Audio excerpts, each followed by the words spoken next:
We got a question here from Primitive Movement on Instagram.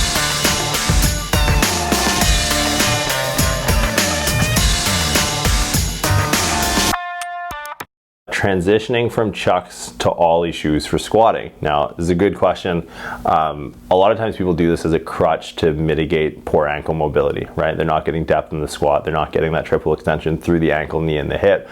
So they look to move to that pitched heel. The one thing that I see most common with people that go from the elevated heel or go from a flat to an elevated heel is they don't change their cueing pattern. This can lead to a lot of shear force at the SI joint because you can get away with sitting back in the hips earlier and loading the posterior chain with the chucks, right? That's kind of your old school powerlifting west side style.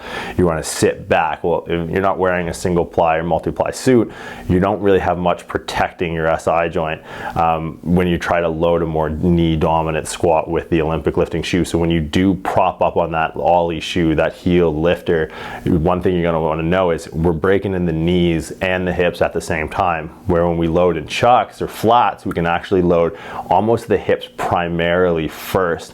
Not necessarily ideal in that case, but when you do make that transition, notice you are going to be afforded more range of motion through the knee first before sitting back becomes warranted or necessary. So if you start to sit back too early, you create a lot of shear force through that SI joint. So just be mindful of your cueing process. I would say doing something like a counterbalance or a front squat, something with an anterior load in the center of gravity is going to allow you to adapt to that new position, because it doesn't seem remarkable, a ½ inch or 3/4 inch, but it will make a huge difference on your biomechanics as you begin to load heavy weights.